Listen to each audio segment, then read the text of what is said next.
Hi there, and welcome to Soundpaint. Welcome to Vivaldi's solo violin. This is, I think, the most personal sample project I've ever done. I caught the Vivaldi bug about 5 years ago. The first 3 years, I would listen to Vivaldi's Four Seasons every single morning. My playlist has an embarrassing over 1,000 plays of the Four Seasons, particularly the pieces written in minor, which I just love and adore. I can't exactly put words to why, but every time I hear Vivaldi, I hear the future of music. The language is colorful, perhaps more evolved than a lot of things we hear today. He was not only a genius in how he orchestrated and created movement in his music, it was party music for its time, but it feels to me like that we've been partying for 300 years. If we go all the way forward to now, we have another product in Soundpaint called Disco Strings, by the way, recorded in the same hall with the same mic, so the libraries are completely compatible. But Disco Strings is pretty much just Vivaldi 300 years later. So I jokingly say that we've been partying for 300 years. Another beautiful fact is that this year, 2025, is exactly 300 years ago that Vivaldi released the Four Seasons. So for me, it's not just a classical library, it's a contemporary library really designed for what I would argue is the future of music. The Four Seasons is the most played classical music of all time, and even though it was actually forgotten for 200 years, there's a whole backstory to that I'm covering in a different video. The fact remains that it's here with us now, and it's here to stay. It's one of the most classical and foundational pieces in the classical lore, if you will.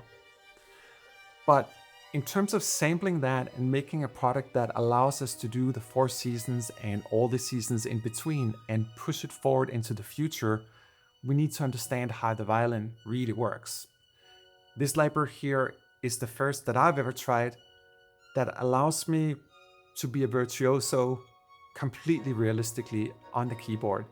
Now, I don't have a formal music education, which is one of the reasons this library took several years to get through. I had to consult with so many people and truly understand Vivaldi in the deepest of my musical DNA.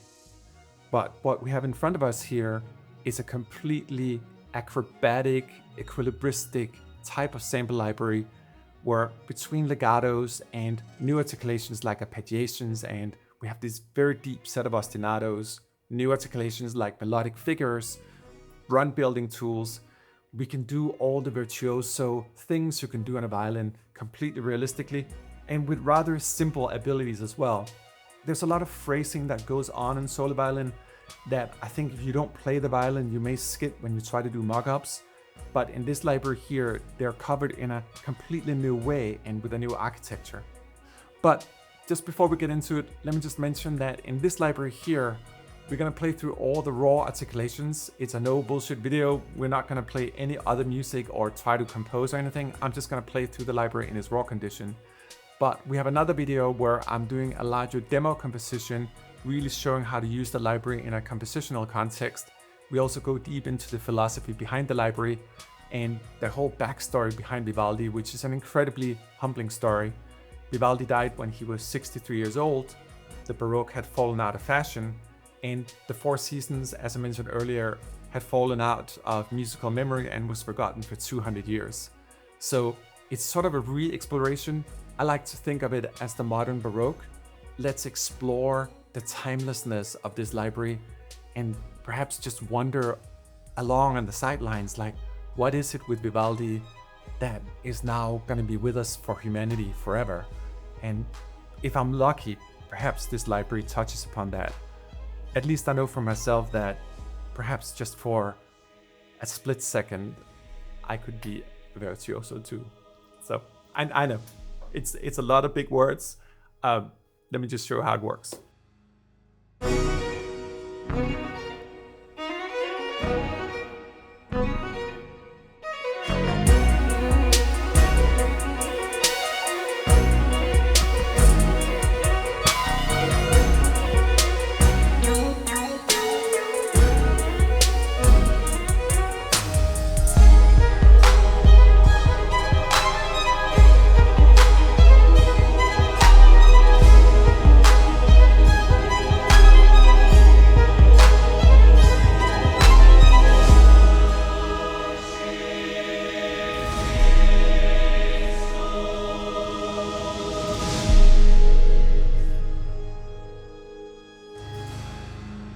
Vivaldi's solo violin is comprised of 8 different microphone positions. So we have 4 branded mics, so you have AKGs or Neumanns, and then we have 4 additional spot mics.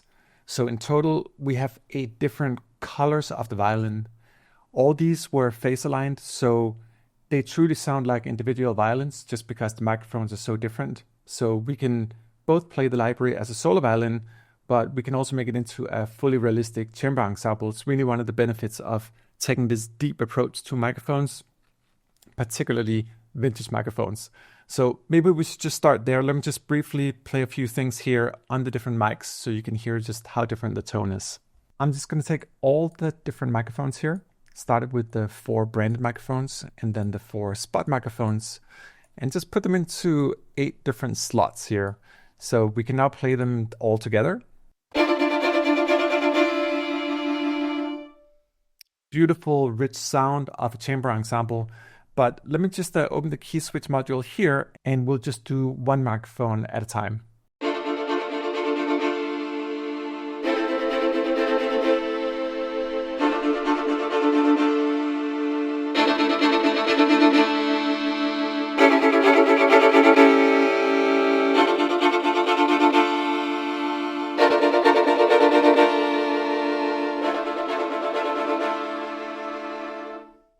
So Vivaldi's solo violin is comprised of 8 different mics, 4 different branded mics, and then 4 different spots that are more sort of mono in their nature. We can play this solo, we can play it as a group of people together.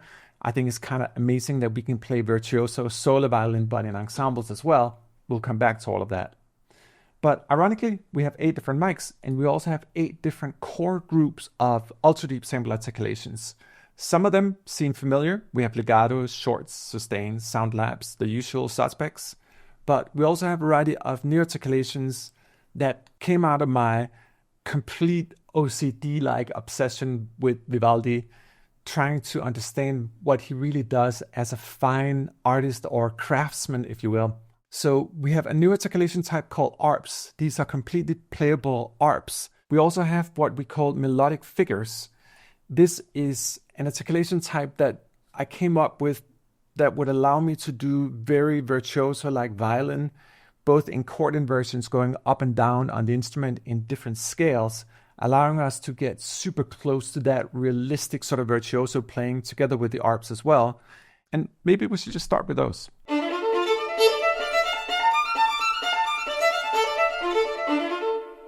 This is a melodic figure.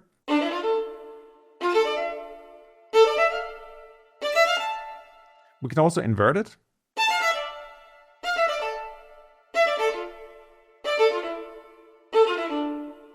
So we have these scale fragments on the keys that are playable. We can also repeat the same fragment. They're recorded many times. We don't have the same note. It's kind of cool when you do it with more notes.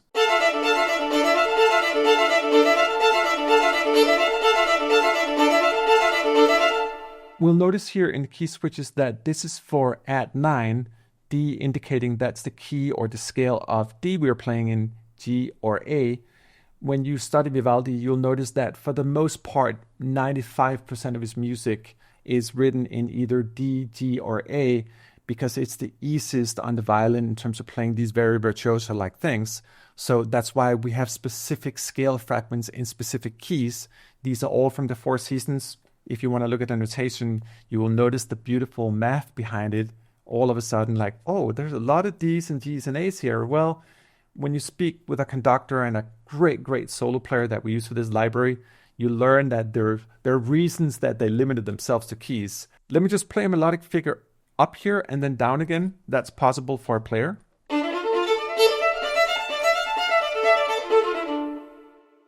But what's harder for a player is, for example, to play up when going down and down when going up. So right now, this is going up or down. But we can also play up while we're going down. That's a little bit harder, or the other way. So up while we're coming down. We can combine the two, and this is where we're talking about what a player would not be able to do in reality.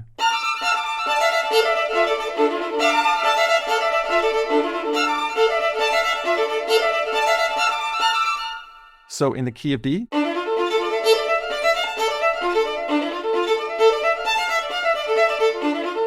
For example, if we want to go to the key of G, we'll activate these key switches here.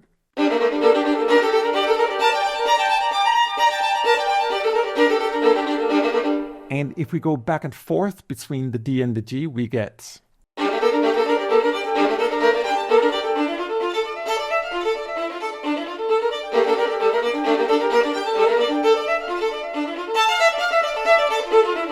Here's segmented fifth, also in the key of D, G, and A.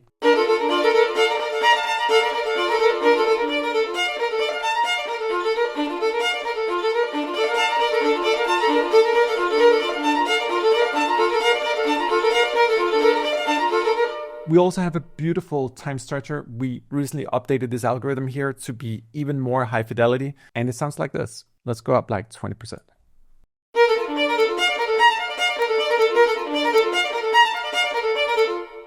Or down 20%.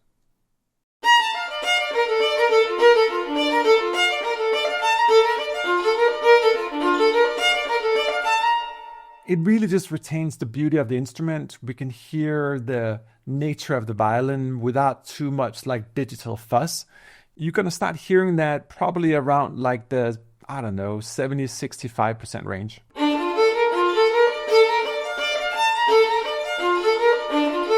I mean, that would still pass by in a mix. We can hear it's a little bit artificial, but it would stand in a mix.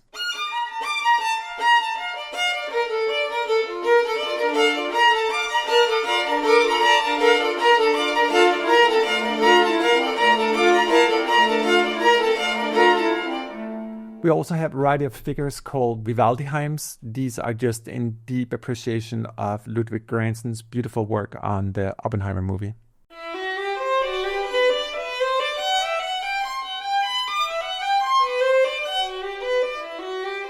And we can come down the other way.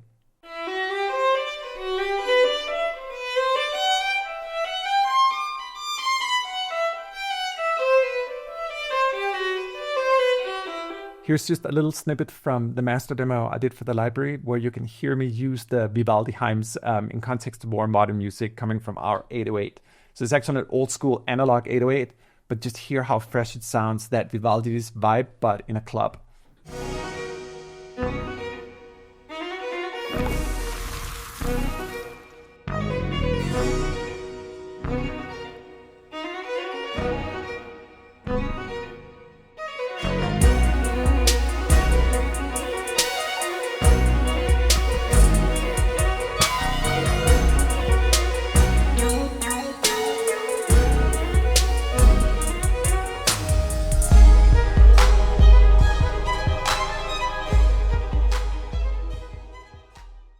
You'll notice here that we have many other keys as well, minor 7, minors.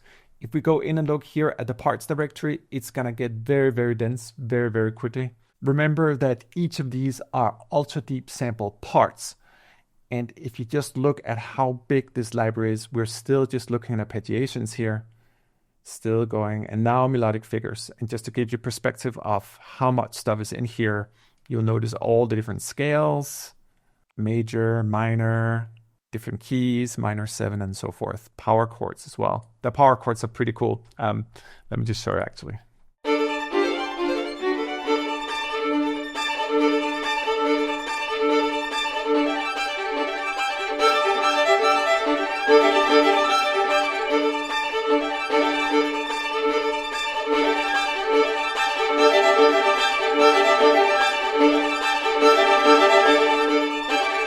We can also take it a step further by not just playing these in their conventional keys, but mix different scales together as well. For example, I made this guy here called Figure It Out.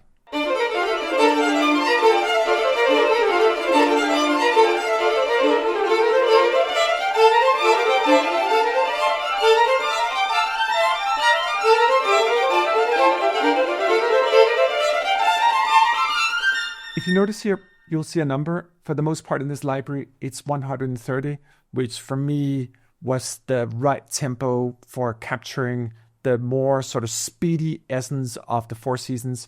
You'll notice that we do have discrepancies. The Vivaldi hymns comes in 3 different BPMs, but I want to say the heart of the library is around 130, but as you can see with the time searcher before, we can easily go to a different tempo and take this virtuoso stuff even to the next level.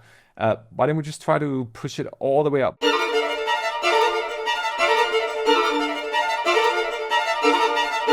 So in this one here, I took the 4 saddest scale fragments, if you will, when it comes to chords, add 9, augmented 5th, minor and minor 7th, and just laid them out in key switches. Again, the root key being D for all of them.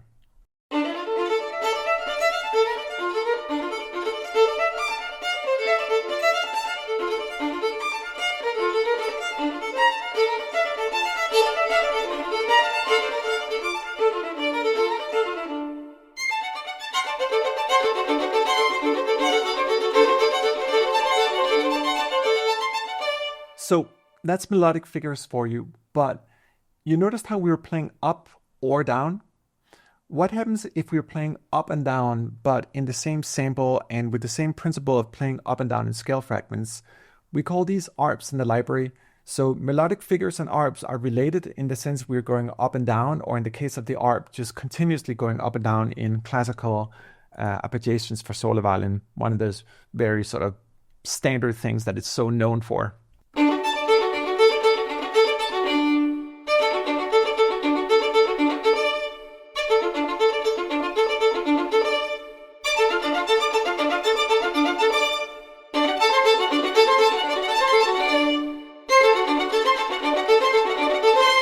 Here's where it gets interesting.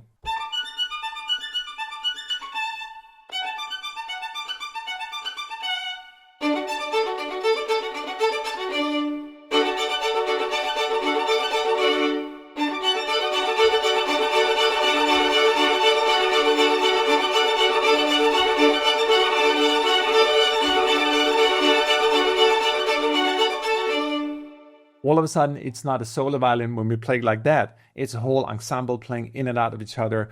I'm immediately transported back to something Baroque, but it's more than just that.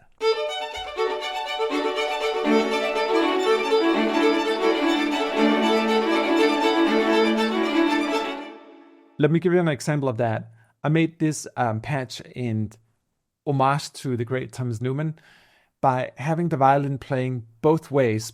And I think if you know Thomas Newman, you will know what I mean when I play this patch.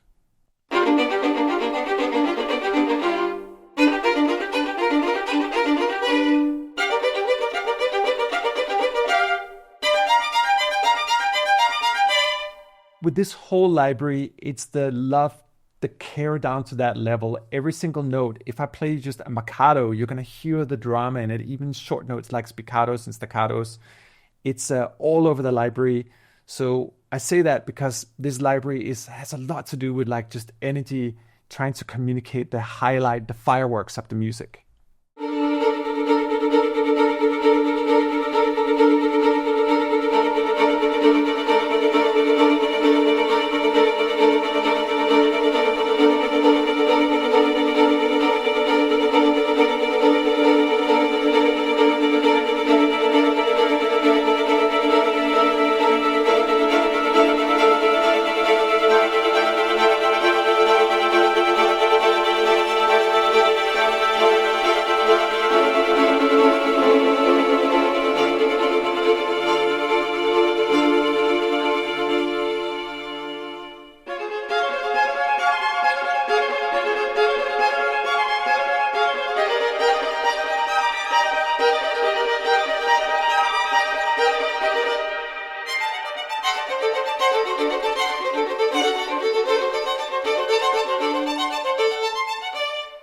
I'll bet you that would be pretty hard to get a group of violinists to do without a lot of rehearsal.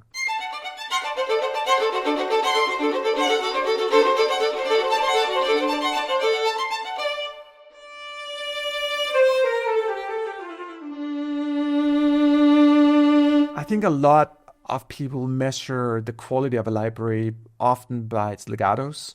And in this library here, we pushed it as far as we possibly could with 6 different kind of legatos. You'll notice here that they're coming in 3 different sort of tempers. We have a more soft, velvety pianissimo to piano. We have a mezzo piano in what I want to call the lyrical range of the instrument. and then we have a dramatic and flamboyant fortissimo on the top, 2 different variations of that as well, and cantabile variations weaved into the articulations here as well.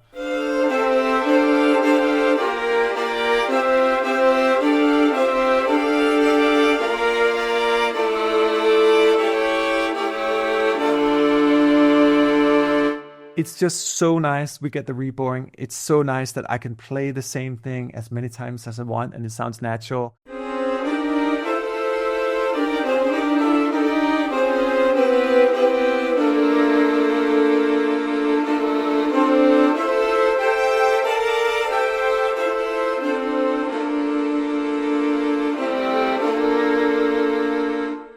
Everything is perfectly phase aligned, so there's no problem playing more than one note, but it's also just beautiful as a solo instrument.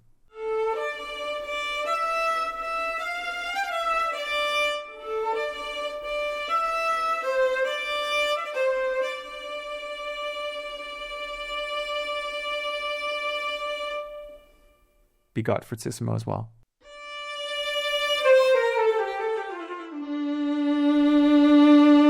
Maximum drama. Let me just quickly compare them to the 2 others. That was the mezzo forte and down to pianissimo. So different legatos for different styles of music.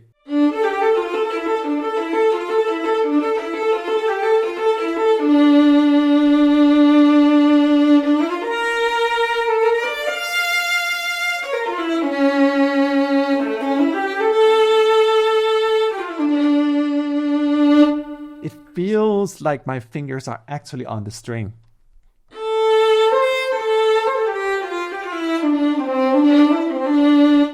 I think it's because of the responsiveness of the legato. Like you can kind of do run building with this. It's just so fast and nimble.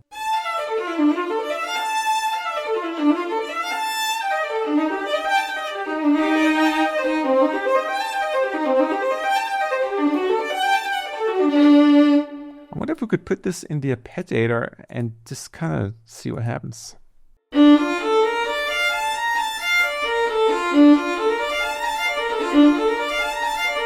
I mean, this is an arpeggiator.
Next up is our ostinatos, and just like the rest of the library, there's a lot of them and they're completely inspired by Vivaldi. Here's Ostinato 1 on Spot Mic 4.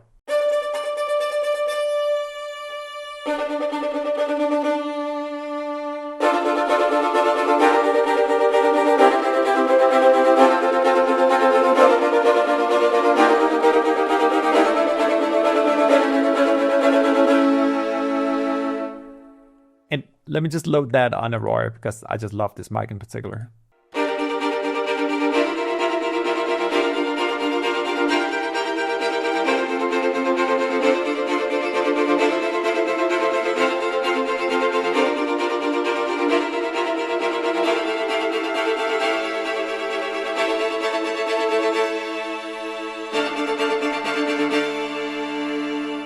this single patch here, both because every single key is compatible, you'll notice that there's no sync issues. We can go really dissonant and we'll still have sync.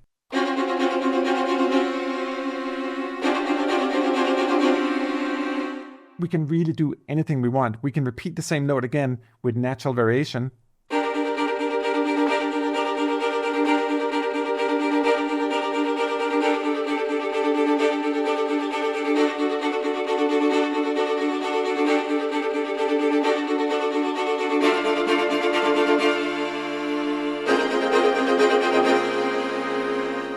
Ostinato 2 here follows the same idea. We'll notice the BPM again, 130, 130, 10, 10, 90, 10.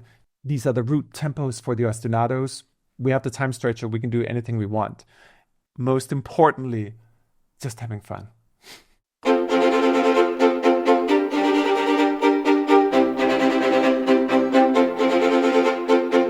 Think of the ostinatos not just in terms of what you're hearing, but all the different rhythms within the phrase. Da, da, da, da, da, da, da, da, da, da. So let me just use offset here and find the point where we just get the dang, dang, dang, dang. So now we only have the 4 notes here. 1, 2, 3, 4.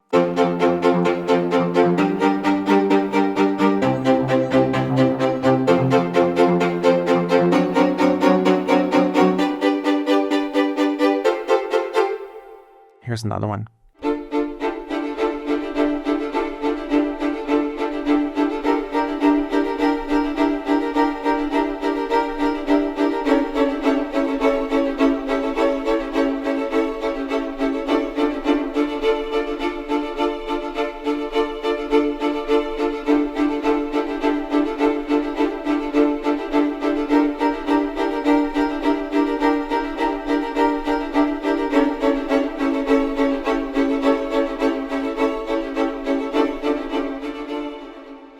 Who would have known that came from an arpeggiator? We can clear it and make our own groove in here.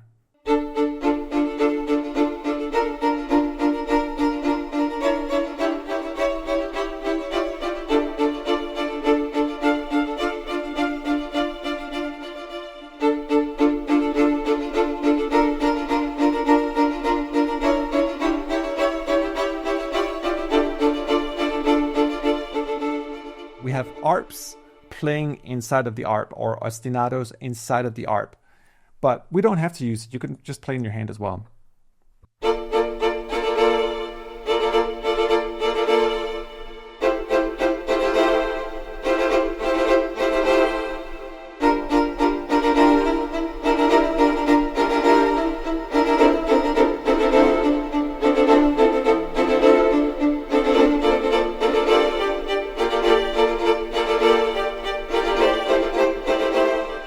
And you'll notice here that we got the release up at 3.5 seconds, so it's a very long tail.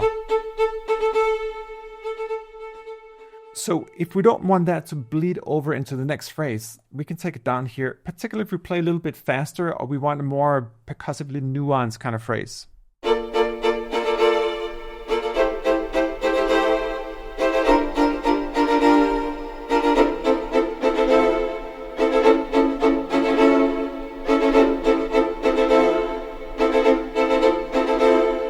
In appreciation of the complexity of a tiny wooden box with 4 strings, one should argue, how hard can it be? But if I listen to every single stroke here, there's just so many things going on. Try to really listen to every note and pay attention and appreciation to the variance in it, also how it's connected, and sometimes a little overtone will blow out. You can hear the rosin on the bow, like tick, tick, tick, tick, tick, but you can hear the player in there as well. I hear a voice of a talented violinist.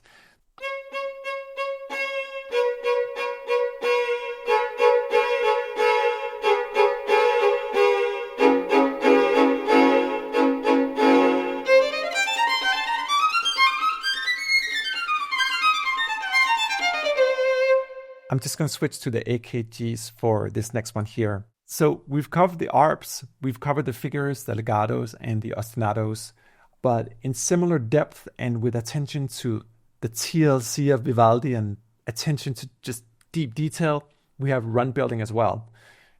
We could play runs on the legatos. We can play runs with arpeggiations and by combining different figures, but I also wanted to record runs the right way. We have Dorian, we have Hungarian minor, we have major, melodic minor, and minor. So in the case of Dorian here, we have 8 different key switches loaded. We got the key of C up and down. We got D, G, and A just like before. And let's try them out here. This is the C.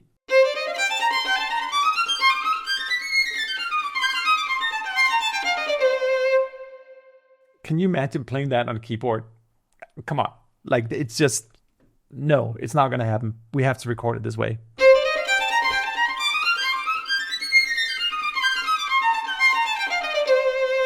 And it's fully playable. We got all the different keys. Let's try Dorian here in the key of D.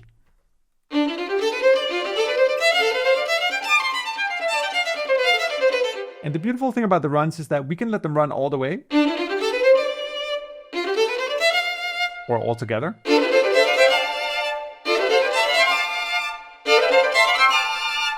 That's disco right there. Bang! Like, that's just, it's not 300 years ago, it's right now, and it's tomorrow.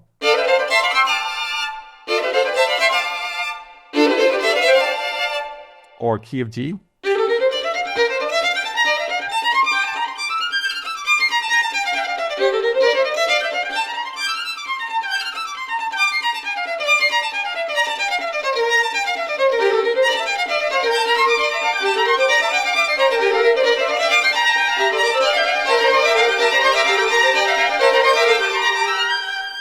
Hungarian minor.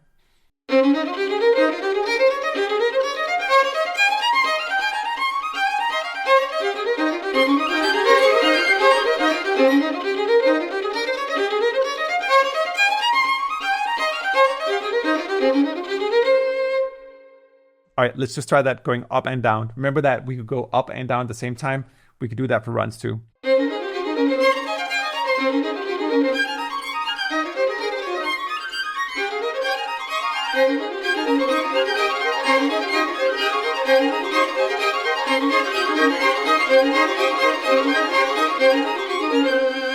Let's try that here with the major keys as well.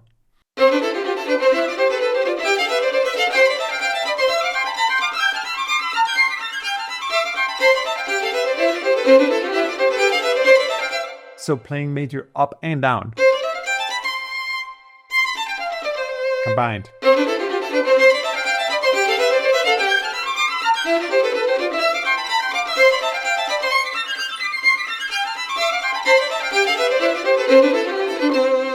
We could try to do this with legatos and spiccatos, but I think sometimes it's better just to use the real deal. This is how it's true to play it.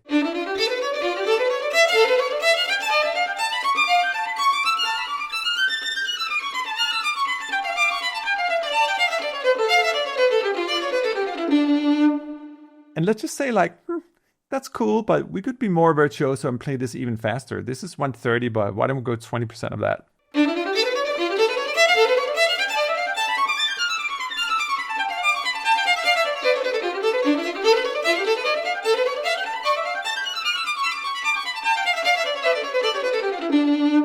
I think sometimes, like, we think of phrase sampling as something very stiff. This is the most elegant structure I've been able to conjure so far, in terms of like giving myself enough playability, but sounds super real.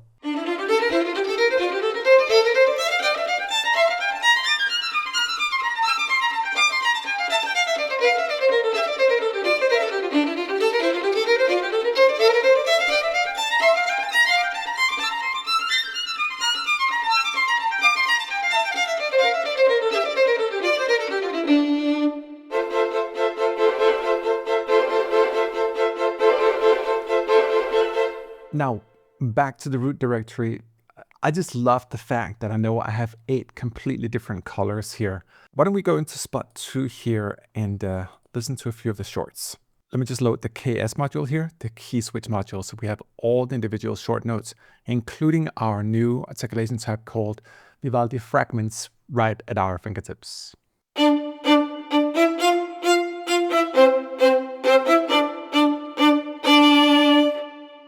So the idea with the short notes is that we have different lengths of short notes. So we have spiccatos, we got staccatos, and we can hear that sweet vibrato again. And then we have marcatos. And between those three and a super high resolution time structure, we can pretty much do what we want. Let me just play a little more with the spiccatos here just to begin with, and the staccatos.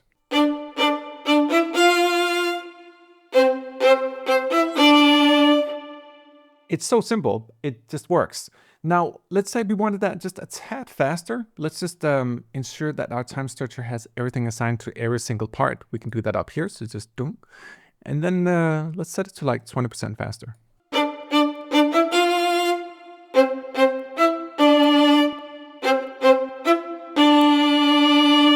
And by mixing all these things together, it's just like having more of a rhythmic string ensemble at my fingertips. Let me try the rears here on the shorts key switches.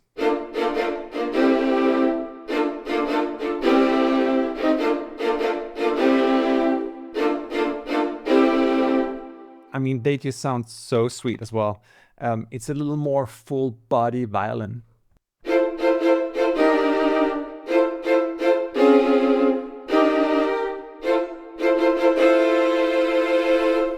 And of course, we needed to have the tried and true of all string libraries, the sweet and cutesy pizzicato.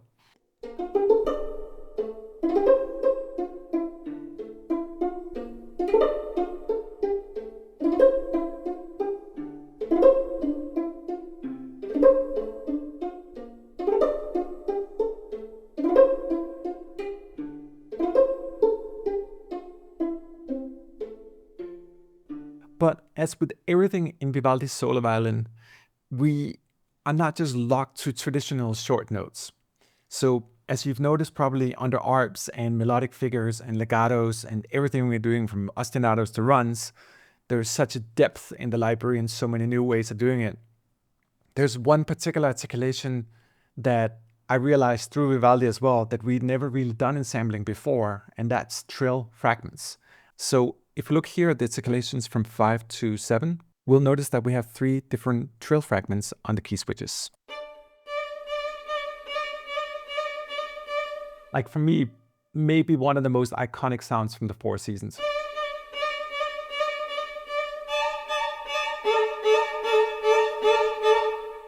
They're kind of a percussive melodic tool, and they go so well with the other short notes. So if you go from like spiccatos into trills,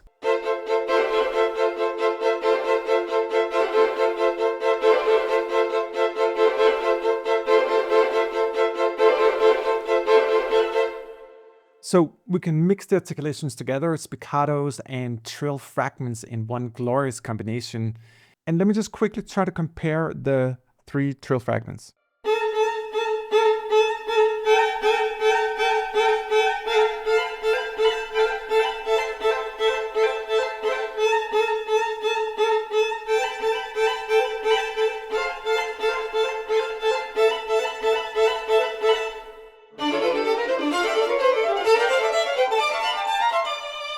We also have our SoundLabs here. These are just wild experiments. This is an homage to a crazy, lovely track by Gabriel Jarrett from The Talented Mr. Ripley. This track was called Crazy Tom. It's one of my top 3 best soundtracks of all time. So we have all these different melodic figures and runs combined, and together we have this crazy combination of 4 different articulations all playing in opposition to each other.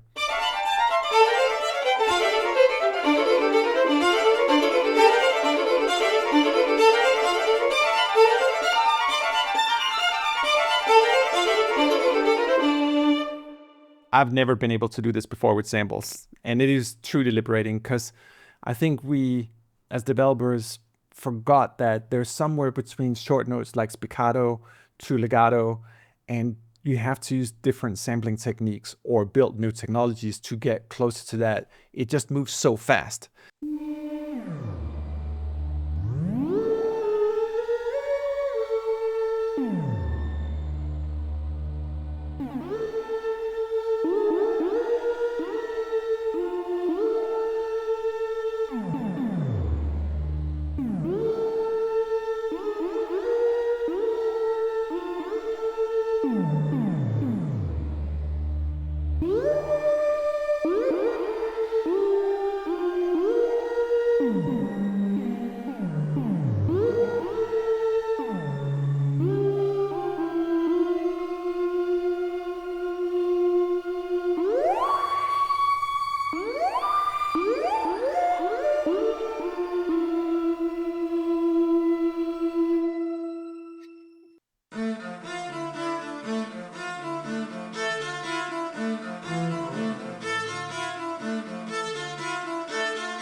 we can click the same key. It's so important for that rebowing, particularly for these techniques.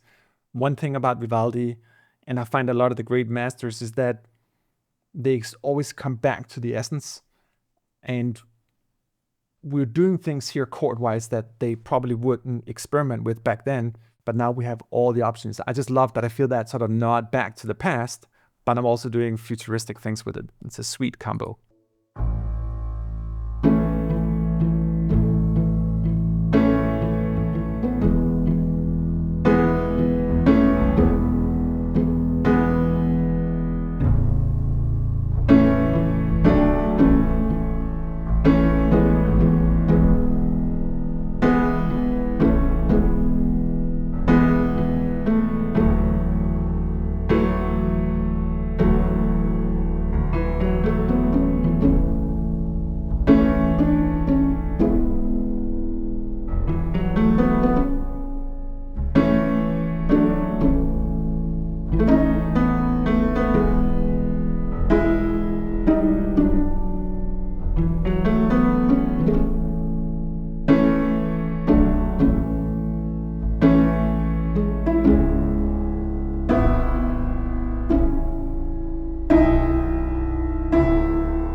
And under sustains, we'll find that we both have traditional tools. We have different kind of sustains and different colors for beautiful soft pianissimos.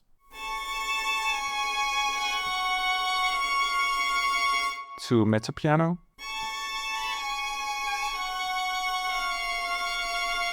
To fortissimo.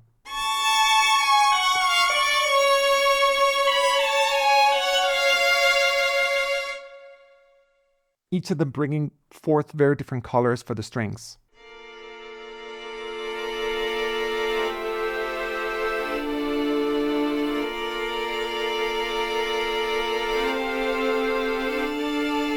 And notice here again, we got round robin even on the sustains.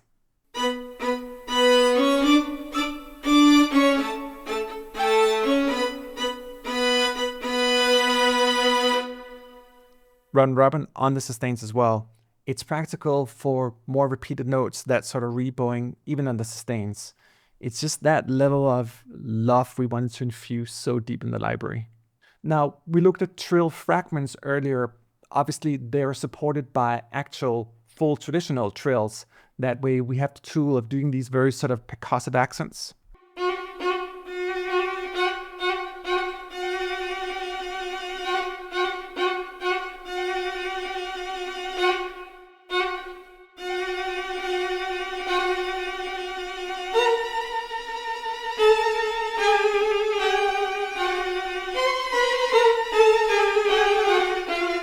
Now, just as a hint as to what's to come in the series of the modern Baroque, here's a flottando sustain, a much more delicate version of the sustain, not traditional for Baroque, but again, we're not just in the Baroque, we're exploring the modern Baroque, all the new colors we've learned over the last 300 years.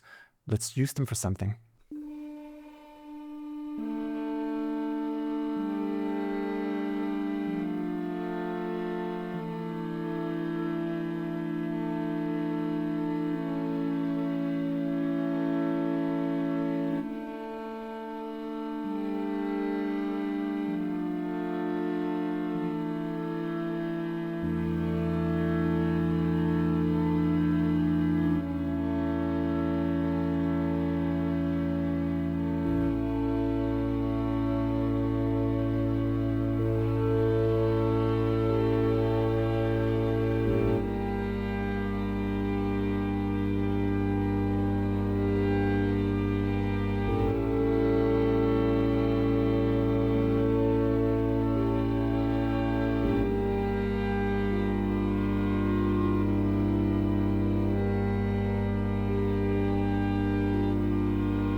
Welcome to the modern Baroque.